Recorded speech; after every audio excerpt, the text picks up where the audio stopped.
So everyone who's here now, I'm pretty sure knows me, but in case anyone who watches it later doesn't, Zoe, hi, that's me. I play a lot of Frisbee. The main coaching I do is for Equilibrium, which is a development club in Wellington. I also coach somewhat. Yes, Ben, you're a part of that. Good job. Super cool club. But that's what a lot of the examples I'm going to be talking about are from. Yeah, so I coach that with Peter Huben. So that is a male and female leading that, and that we are solely coaches. We are not player coaches in that team. So we travel with the team to Div 2, but we play in our own separate Div 1 teams, which is something, it's a big commitment. I understand why people don't do it, but it would be something I'd love to see more of happening around the country. So, coaching mixed ultimate as a woman. Why coach mixed? So the first bit of the talk is going to be about what it's like to be that coach in that situation, and a bit about, what it's like from the inside perspective. And the second half is going to be about how to best benefit the women in the team or club that you're coaching that are playing mixed ultimate. So the biggest reasons why I coach mixed is representation, and that's both for the women that you're coaching.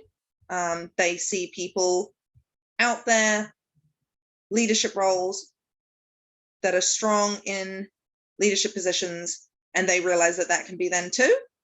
But it's also representation just within the coaching community. That survey came out recently that showed how many people around New Zealand were interested in coaching for Ultimate.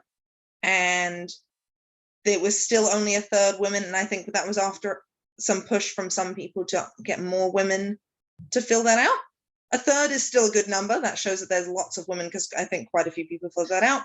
But there also needs to be representation in those coaching circles for women. And yeah, it's a great thing to show that you're invested in. I do it because it's fun. I really like coaching. I really like seeing people grow and being a part of that. And I think a lot of people who get into coaching don't do it if it's not fun. I find coaching mixed the most fun. I think mixed is the most interesting. It's also my preference for playing Frisbee. So that makes it more fun for me. It's not going to be everyone's choice. Perspective is the last reason why coach mixed. Having a woman's perspective in the coaching panel is, Rachel Larkin, mute yourself, please. Thanks, friend.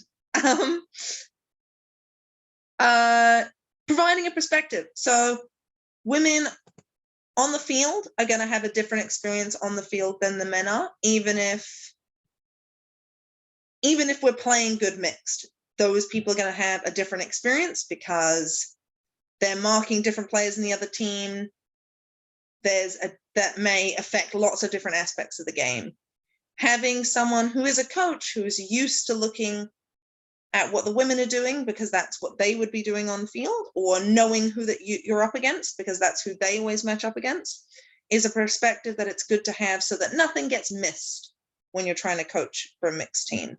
So I always think it's best in mixed to have a male and a female perspective, whether that be captains or coaches or any form of the leadership team. Co-coaching, so that kind of leads in. I think co-coaching is a great idea, even not for mixed. So having two coaches is often a great idea. It just means you've got someone to back you up in situations and someone to provide another perspective. But co-coaching in mixed, having one male and one female, has even more complexity to it.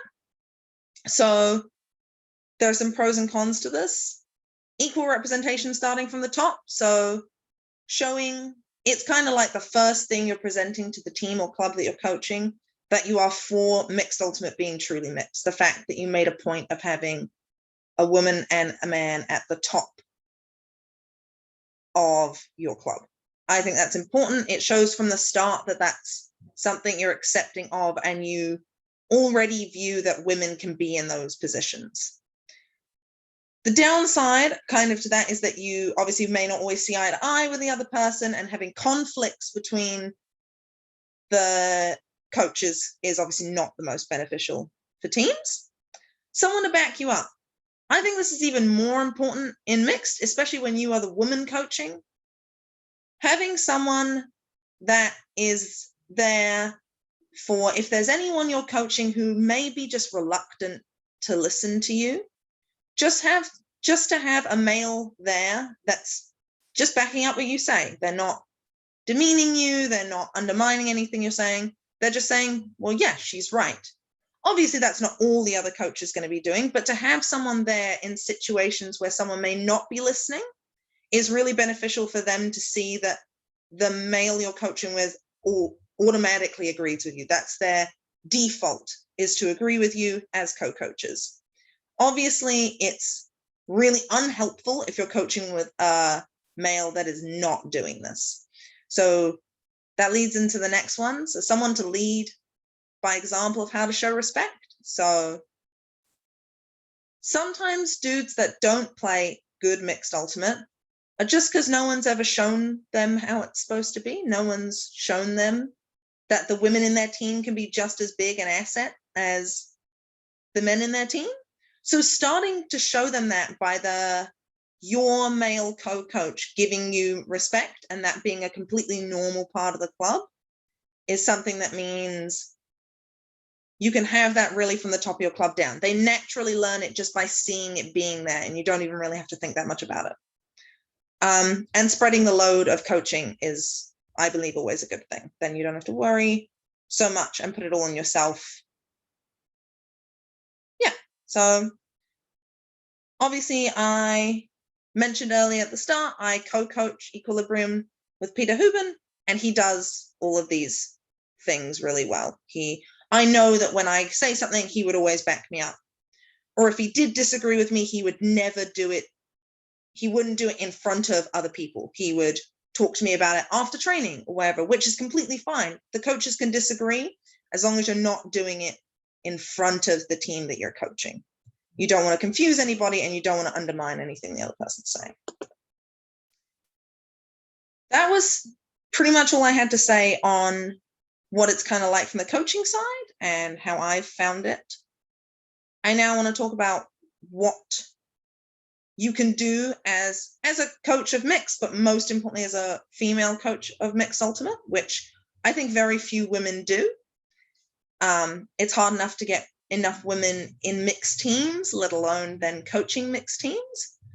So the first thing I wanted to talk about on that is bad mixed experiences. So I think there are very few women out there who play ultimate who have not had a bad mixed experience.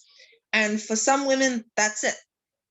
They don't want to play mixed anymore. They don't come back to the sport, or they have a strong preference for women's now because they've had such a bad experience with mixed, which is a horrible thing to have happen. We don't want that. Well, I certainly don't want that to happen to people in the ultimate community, and I hope none of us want that to happen to people in the ultimate community. I really believe that for most of the people that have a strong preference for which division they play, so women's or mixed or men's, that comes from their first really good experience of a particular division or the first really bad experience. And I think for too many women, they have a preference against mixed because of an early on really bad mixed experience.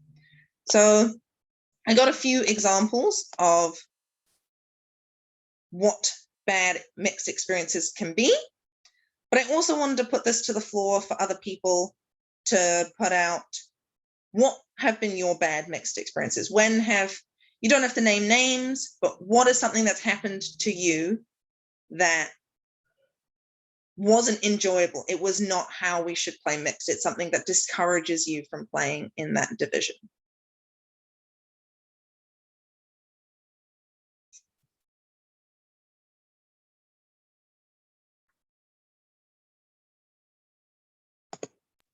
feel free to put it in the chat or speak up.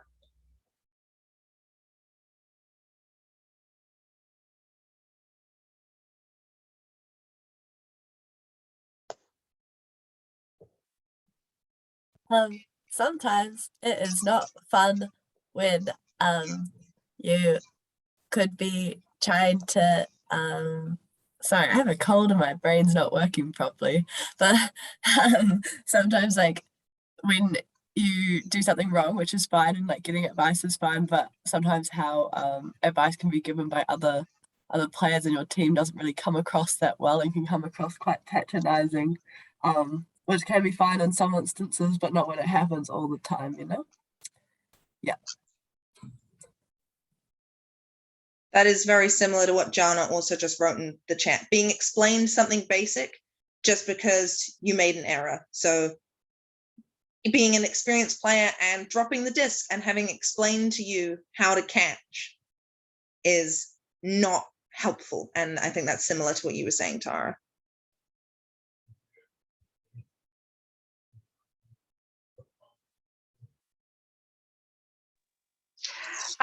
I found that in terms of mixed experience, like being able to call a line or be able to like read, and you kind of say this to the other team or other male players, you generally tend to get like look completely off, or like you don't have the right opinion, or you don't know enough to be able to voice these opinions. I find that is true for mixed ultimate. If you can hear me, I don't know if you can hear me. Yes, we could hear you, Rachel. Yeah, so not feeling like you have a voice is a big one. I think that's something that having a female coach just being there helps change. Even if you don't do any of the things I'm going to talk about in the rest of this talk, just being there makes the women you're coaching feel like they have more of a voice, because the men there already, because everyone there, not just the men, already are having to listen to a woman. So it gives more space to listen to women. Mella's just put in the chat, male handlers not using their female handlers. So male handlers feeling like the disc is more safe in their own hands than it is in their female handling counterparts, which can lead to a feeling of not being trusted. These are all great examples of things that happen all the time to varying extents, and it makes a big difference how many people that you're playing with at a certain time are doing all these things. But these are all things that happen all the time that deter women from playing mixed ultimate. And because mixed ultimate is often the way women initially get into the sport, because that's how a lot of socials played, that's how a lot of women just don't stick around. So there are lots of things we can try and do to prevent this and have women have a better experience playing mixed. Yes, I had more examples. So I think when you coach, there's two important things to balance. So how to empower the women you're coaching without scaring them. So this is going to mean different things for different women, especially different skill levels and different personalities. So there are going to be some women that you coach who are, they may still need a lot of coaching, but some women obviously come from much sportier backgrounds or are just more confident people. They've been playing longer, all these kinds of things. They want to take opportunities. They want to push themselves. They want you to help empower them to do more. Where at the other end of the spectrum, we have women who maybe haven't played for that long, aren't that confident at all, have been pushed already to join a team when they may not have been ready for it, and don't have a lot of commitment. We don't want to empower them in ways that actually just make them more scared. We don't want to give them leadership opportunities when they're terrified of it. That isn't going to help them. Even if you think you're presenting more opportunities, pushing people well past what they're comfortable with isn't going to help these women feel supported. Now, the first group that I talked about, and obviously everyone is somewhere on a line in between those two ends of completely terrified, really new woman who doesn't know what she's doing at all the way to really experienced, wants to lap up all advice you have. Yeah, and there are people all the way through those two lines, through from those 2 points, you have everything in the middle. The one end, the confident, wants to take in all your advice, is enthusiastic about all those women we empower, that's kind of the end of the scale that we talk about all the time. It comes a lot easier to coaches to help these women because they want the opportunities. They want to push themselves already. So all they need, the biggest thing they need from you is to present those opportunities for them and to make sure in a mixed environment that it's not just going to the men. So making sure that there are leadership opportunities for your women, that they have a voice, that they can speak up and will be listened to. A super easy trick I use for this, and I use this at all levels of coaching, is often women who are that level in your team or club who say something intelligent, whether it be a strategy thing they should do or just I think you should have thrown this then, however complex or simple it is. Lots of people often aren't listening when that woman says it. A great thing you can do is simply say, oh, blah, blah, or Mara just had a great point, and reiterate it. People are already more likely to listen to you because you are the coach, but give credit to the person who said it first so that one, that person feels recognized, that they got it right and that you were listening to them. So that gives them a voice. And two, it shows the other people in your team that have now listened to this great piece of advice, they know where it came from. They now have more trust in that person, that they know what they're talking about, because they know that it was actually this member of your club or team that made this great point. So you can also give them equal opportunities in game sense or on field as opposed to just as a voice and a presence. So on field roles, so making sure women have the opportunity to handle if they want to be handlers, and making sure they get an equal opportunity to do that as men. And I don't just mean that the number of women getting to handle is the same. I mean that they get the same opportunity to try just as many throws as the male handlers. That you tell them they should dump, or at the same kind of time you would tell a male handler to throw a dump pass. That it's not, oh, you can handle, no, but we're terrified that you will throw a huck because it'll be terrible. That's not giving them the same opportunity. You want to encourage them to have the same range and allow them to throw the same type of throws you would the male handlers. Challenge them in drills and in different training scenarios. So by that I mean, a great example is have them mark a dude in a pairing in a drill. Have them make sure that when they're paired up with someone that you can give members of your team, or make sure the person marking them in a drill is going at 100%. Make sure that they're getting challenged by whatever's going on. They want to be challenged. Those people want to have all these things. And I think a lot of that stuff comes naturally to coaches because we want to push people. That's what we're here to do, to push them, to make them better. What we struggle with a lot more, and then these women fall off the end of the scale because they get ignored and they don't get the support they need because as a coach, it may not come as naturally to you, or it may just not feel as rewarding because you don't think this woman is going to do as well this season as the top women in your club. Well, of course they're not. They aren't. The women that are coming in at the opposite end of the scale are not going to be the stars this particular season. That doesn't mean they don't deserve just as much support. And they definitely need it just as much as the other end of the scale. But the support they want is in very, very different ways. So ask them what their goals are.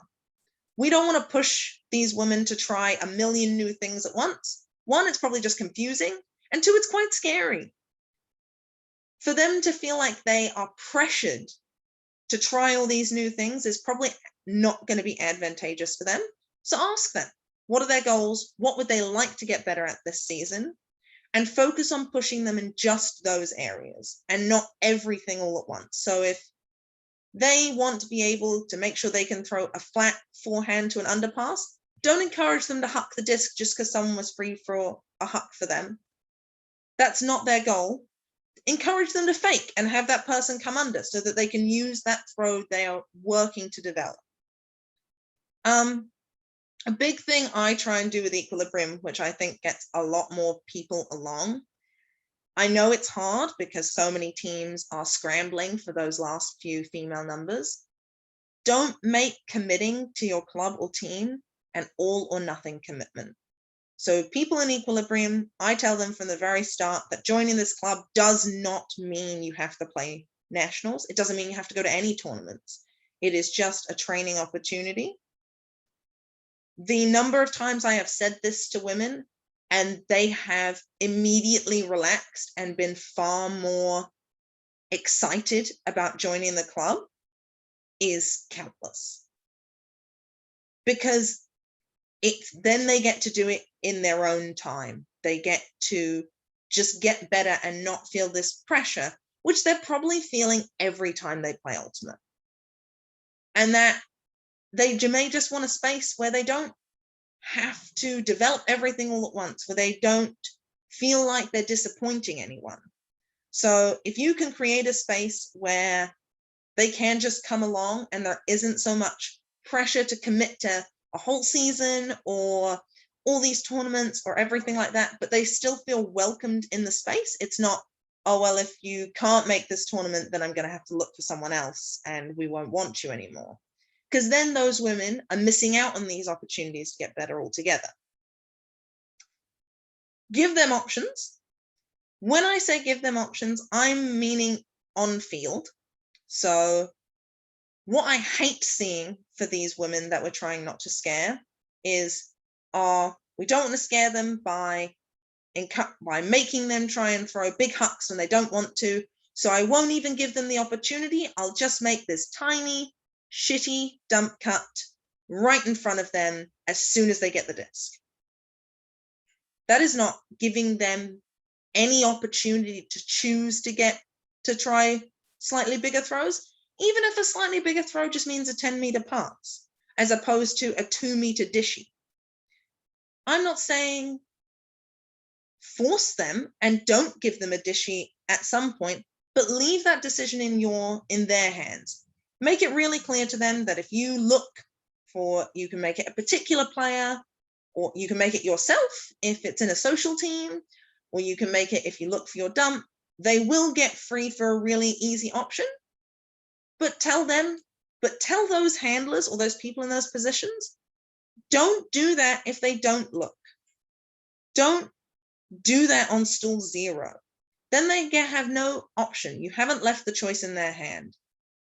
If someone cuts under and they are free and that person chooses not to throw it because they're just scared, maybe it's too windy, maybe they haven't sorted their grip out, that's okay. Don't shame them.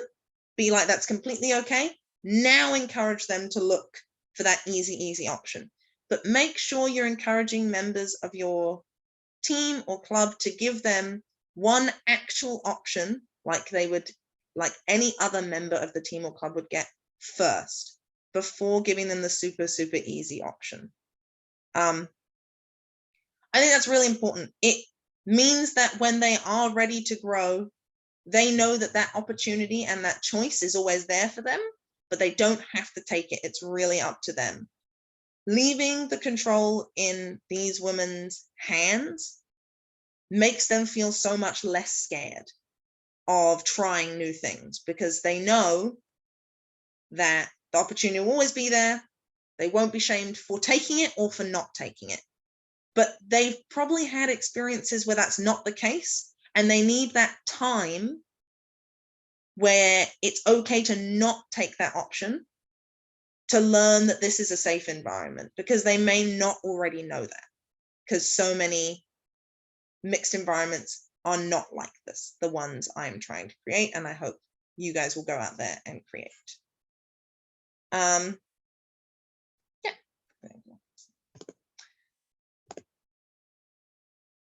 So that's kind of what you can do directly to, I don't know how to rightly word that, to the women. This stuff you're still doing for the benefit of the women in your team or club, but more indirectly. So what about the men? All of the men, all of the time women have bad mixed experiences. Well, there were obviously men there. That they can't have a bad mixed experience and men not have been there also experiencing that bad mixed experience. I know that might be a weird concept, but I think this is something that really doesn't get talked about enough and gets neglected, is the fact that, yes, in lots of those scenarios where women have bad mixed experiences, there may be certain men that truly are the culprit, and are potentially maliciously or choosing to do things that directly go against playing good mixed ultimate. For a lot of those men, unfortunately, I feel like there is not a lot you can do to change their mind. The people I want to talk about now are the men in those situations that weren't the big culprits. They weren't doing really egregious bad mixed habits. They were just there in that environment. They may be newer players and not even have realized that these things are going on. They're so busy thinking just about themselves, because when you first start, having to learn a whole sport is quite difficult, especially when you can't even throw a disc. You're mainly just thinking about you, and you may not even realize that the women in your team aren't getting the disc very often. You may not even realize that the women in your team aren't having a good time.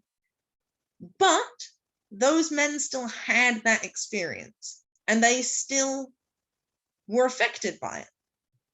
The two biggest things I think those men come out of this experience with is some bad mixed habits, because they're just copying what the other men in their team were doing. They're copying some of the traits that the culprits had, whether that be naturally thinking that a man is a more safe option to throw to than a lady, or thinking that a woman needs quite a big lot of separation to be free, or not cutting to the end zone when a woman has the disc because you've been trained that she won't throw it. Lots of these habits, those kind of guys can pick up without even realizing. And they don't mean to be doing anything wrong. Blaming them and being angry at them will not help you, and it will not help the women in your club. It won't even make these men be receptive. To tell them they're a dick because they just learnt what the person teaching them was doing, well, they just wanted to get better at this sport. So don't blame them. Don't be angry that they've picked up these habits. Just try and teach them better habits. You can point out these things in certain situations. Ask them, why didn't you throw to her then? Why did you choose to look that off? And if they can give you a genuine reason, like that is a them reason, oh, I just didn't have the disc in the right grip, then you haven't accused them of anything and you can move on. There are allowed to be moments where that's totally the reason that they didn't throw to her. But if they can't come up with a reason, that's probably a great example of when they didn't even realize they made that choice. They didn't consciously be like, oh, no, I can't throw that to a woman. They just subconsciously went, I don't feel like that's a good option. Pointing that out to them in a safe way, so asking them just to think about it, not accusatory, not blaming, will make them become more aware of these habits they might have formed. And making a point in your club or team to enforce good mixed habits. So all those things we talked about before, making sure everyone in the team feels included and is actually getting the disc, feels like they're being used for what they think their role is, and everybody's getting equal opportunity to try new things and equal opportunity to fail at new things, enforces good mixed habits. So over time, they will naturally lose the bad mixed habits and gain good mixed habits, as long as you keep pointing it out to them in a way that does not make them defensive. For most of these men, they didn't realize they had done this. They didn't realize that something went wrong, because for them, while they had a bad mixed experience, it wasn't a negative experience for them personally, because they weren't the one that got the bad end of the deal. They probably got thrown two lots, because every time a woman was looked off, the man in their team probably threw it to them, and they thought it was great and that they were doing something right, and not realizing everything else that was going on in the background. The other thing that comes out of this is some men do get to the stage where they do realize that the women in their team aren't getting the disc, and do realize that the women in their team aren't having a great time, and that other men do have these habits. And they don't want to repeat the same experience, but they often won't know how to change that in that old environment that they were in. So they don't want to repeat the same experience, but they may not know exactly how to create the culture where that experience doesn't happen, because that may have been one of the few mixed cultures or environments they've ever been exposed to. So making it really clear at the beginning with your team or with your club, that being equitable and including everyone, it doesn't even have to be labeled as we're going to be gender inclusive. You can I love to just use the word everyone. Everyone should feel valued in this club. And if it starts to be a trend that the women aren't feeling valued, I'll go back and say, we agreed as a club, we agreed as a team. What I believe in this team is that everyone should feel included. Well, this group of people doesn't. And so we've got to fix that. It feels less targeted, I think, for a lot of people in that way, to just word it as everyone. But I think if you do things in a non-aggressive way and you don't make people defensive, pointing out literally that the women don't feel included, or that we have to do things to specifically support women, is actually a thing a lot of these men will get behind.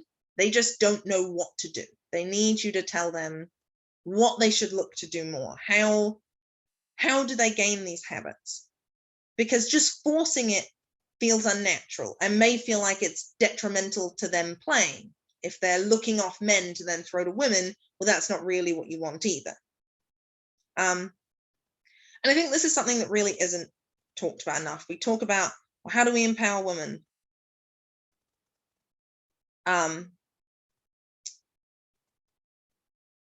And how do we make things better for them directly? We've got to go talk to them. We've got to do all these things to them. But we're not addressing, when that's the only part we're doing, we're not addressing why these bad mix scenarios have happened, what's caused that. And if this is a man that's never played before, well, then you're going to teach him good mixed habits from the very beginning, making a point of teaching him that this is the way mixed ultimate should be played. This is the best way to play it, where everyone is included and everyone is valued for the asset they present. Then he's going to go on to other environments and think that that's how it should work. And it's going to be a lot harder for him to actually change to bad mixed habits because he never learned them. And that'll help. That will vicariously help women in future who have an ally already on their side because they learned that this is what good mixed ultimate is. The last thing I wanted to talk about was stuff that really isn't so specific towards what to do directly for the women or what to do directly for the men, and more just around general culture you can bring to a team or club. The biggest thing is I think lots of people are afraid to talk about it. I especially think we're afraid to talk about it in environments where we think we're doing well. I think people will bring it up. Women will bring it up when they feel like they're having a bad mixed experience, or they'll just leave. the bad experience, or they'll try and bring it up and fix it. They try to say something. But when we think we're doing all right, we often don't talk about it enough. So I believe that all the women in Equilibrium feel like they have a voice. I hope they do. I certainly make that a big thing and feel like they get used. I very much try and teach the men not to look them off or not to have any of those really bad mixed habits. But I still have taken stats for Equilibrium and looked at games and looked at stuff we've done and gone, on paper, we still look absolutely terrible.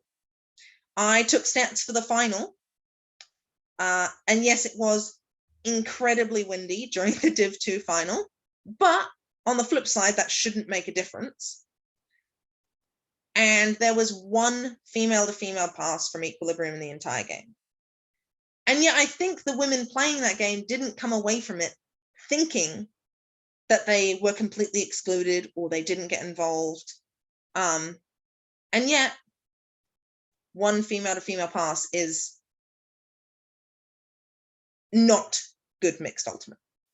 It certainly isn't on paper. So I think still talking about it, even though when you feel like you're doing well, is really important. And I certainly think there are things in that mixed final that went well, and you can show lots of, it actually really enforced to me that at a certain stage, the women become the problem. That in that final, people still, so Rachel's here, and I did ask if I can mention her. Rachel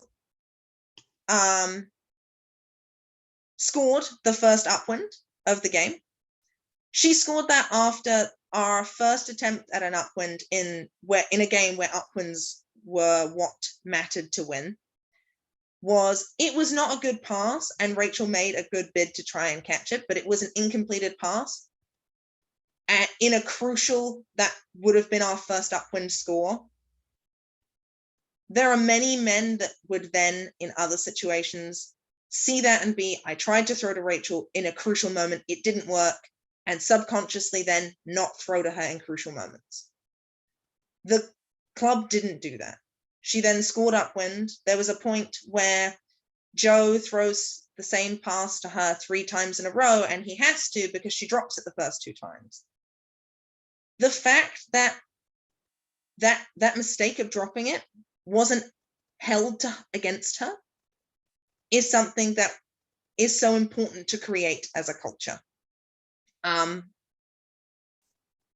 And I think you get so far with doing that with the men, and then because of so many bad mixed experiences, the women are so often occupied with thinking about how they advocate for themselves, how they make sure they're as involved as they should be, even if this isn't a conscious thing they think about all the time.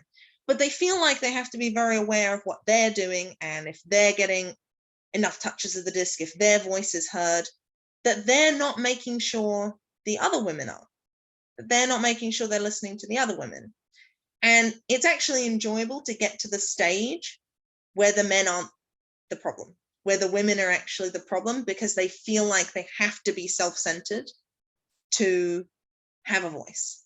And I think that's a slightly overdramatic way of putting it, because I think a lot of this stuff that everyone does without even realizing.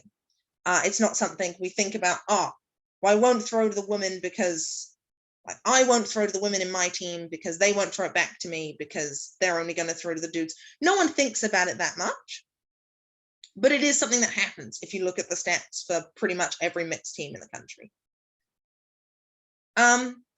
Another great thing you can do for club culture to make sure everyone feels involved and feels pushed, but also safe, is to encourage everyone to choose their level, especially in drills. So obviously you can do this in games by trying to pick even matchups for people to mark. That's a way to adjust levels. Or intentionally give certain members of your team hard matchups if they want to push themselves. But in drills, especially, you can encourage people in your team or club to choose how hard you want the other person to go. So if they're quite new and they're really scared of getting hand blocks, that's a terrifying thing to them, and you're doing a marking drill, to tell the other person to just give them a 1 on a scale of 1 to 5. So a really easy mark, then they feel safe. And other people can choose to actually have the person go really hard against them so that they feel like they can push themselves. You can also encourage that the order be switched up in drills so that if someone happens to be marked by someone that isn't at the level where they can push them yet, they're not stuck with that and don't feel like they were held back just because there are varying levels of skill in your club. I think that's something that really promotes everyone getting better and everyone getting better together. You're actually kind of, by running a drill that way, forcing everyone to support each other by following how hard they want the defense played against them. It makes everyone feel listened to by everyone in the club, and yet all they had to do was pick a number from 1 to 5. So it's a really simple way to get everybody involved in supporting each other. Yeah, I think those are really important things in club culture to create. I think creating club culture from the beginning is something that's really easy, and changing club culture once it's there is really, really difficult. So if you can get in early when you first form a team or a club and take the time to think about these things and enforce this kind of mindset from the beginning, as soon as you've got people bought into it, it'll always be there. It's what they committed to. It's what they expect now when they come to this team or come to this club, that you're going to care about it being good mixed ultimate, that you're going to all listen to everyone when they speak up, that people are acknowledged when they have good ideas, that everyone gets to participate at the level they want to. Another thing you can do on top of that is obviously specifically run drills focused around mixed. So I did that at a training where, when we played 7-a-side, I told each of the teams that I would give them rules, but I wouldn't tell them what rule the other team was following. So I didn't even tell both teams when we started that this was going to be mixed orientated rules. But one team, they were both variations on mixed rules. I think one of them was a male could not throw to another male. But because the other team doesn't know, they don't adjust defensively to know automatically to take that away. And that was to show the men how often they cut the women off. So I think often not looking people off, the main reason women get the disc less is because they may just start their cut half a second later, or even if they start their cut first, a man may be able to accelerate in front of them, and therefore they're not free anymore because that space has already been claimed by someone else. So not being able to make the cut that you thought you were free for because a dude got there first is a big reason that women don't get the disc, but it doesn't feel so direct to you that often it's easier to not notice this is happening. So that was the rule I gave to one team, to show that if you just don't cut men, oh look, your offense still works. And the women felt like there was so much more space suddenly that they didn't realize they had. In the other team, I think I said if one woman gets the disc, the next pass must be to another woman. So that's only 2 in a row. That second lady that gets the disc can pass to a woman or a man. Again, that kind of helps with the cutting off thing. But it also was for the reason that I think a lot of the problem is that women don't look for women on the field. It's been shown to be quite a big problem, that there's a real lack. Part of the reason that women get so much less touches is that the women just don't throw it back to other women. This can partially be due to that habit of when a woman gets a disc, a dude making a dump cut for them immediately, and women feeling like they then have to take it because, well, you've cut off all their options. But I also think that some women just don't feel as confident throwing to other women as they do throwing to a dude. Maybe they are not so confident in those throws and they think the dude's hitbox is bigger, or whatever the reason is that they haven't even really thought about. it often means that women just don't throw the other women. So forcing them to have to and showing them that it is okay and it does work. And there are lots of other variations on those rules you could use to play games. And they work really well when you don't allow the defense to game the system. So I intentionally didn't tell the other teams what the rules were, because otherwise you wouldn't see the benefits, because obviously the male defenders would react and just start taking away all the female cutters, which doesn't reward the situation. Yeah, I think that was about all. Does anybody have any questions they wanted to put to me?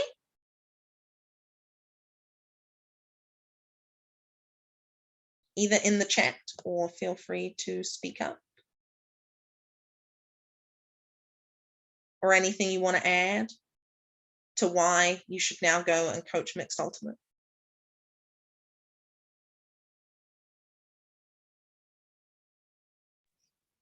Thanks, Zoe. This is Jana. That was a really awesome chat. And I'm just wondering, going into this, so did you like sit down and talk about all this with Peter, your co-coach, up front, or how did you both kind of get to on the same page and start at the beginning?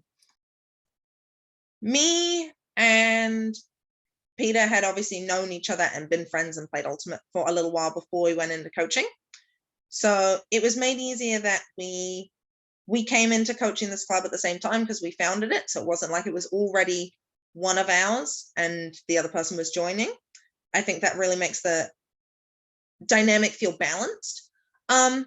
We did talk about it in some extent when we talked about how we wanted to name the team. So the part of the reason that the team is, or the club is named Equilibrium, is to all be equals, to be in balance, and gender equity, and that is included in that. So we always talked about, but I think we've also just always known that we both believe mix should be played a certain way. So knowing that core belief in each other is something that helps even to start with. It makes it feel like, yes, we did talk about it a little bit with why we wanted to coach and what we wanted the club to look like as a whole. So the fact that it was development, the fact that we wanted everyone to get better, that we were aiming to go to Div 2 as a development team and have everyone be included and create a space. The biggest thing we want to do is create a space for, in Wellington, there's a really big gap to get from social level in leagues to the top competitive teams that go to Div 1, mainly because if you can't make those top teams, there's very few training opportunities. So Equilibrium is to bridge that gap, and we wanted to make sure that was for everyone. We did sit down and talk about it a little bit. If you're less confident in the other person's views, maybe just because you don't know them as well, I would suggest having an even more in-depth conversation. Mainly just about what you're trying to get out of coaching this team. So what you as coaches' goals are and why you're here coaching, so that you can be on the same page about everything, not just about this particular issue. Yeah, cool. Thanks. Great tips. Anybody else?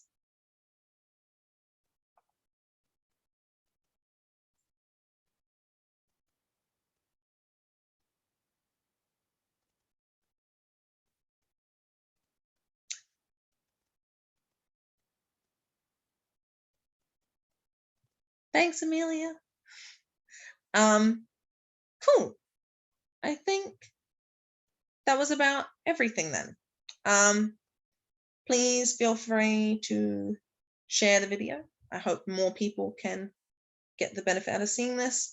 And if you didn't like Mixed Ultimate, or you were scared to coach Mixed Ultimate before, please don't be scared. There's an interesting thing Nick said in an earlier video of this is, to this day, he's never been coached by a woman. That was what you said, Nick, I think.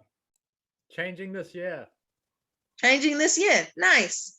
But that shows how few women are coaching opens and mixed, where I think we can all think of opportunities. I don't I don't know how many women could be at a world level player and not have been coached by a man at any point. So let's get out there, and it benefits everybody, especially in the mixed division where we all have to play together. So thank you all for coming. I enjoyed getting to talk lots. Thanks.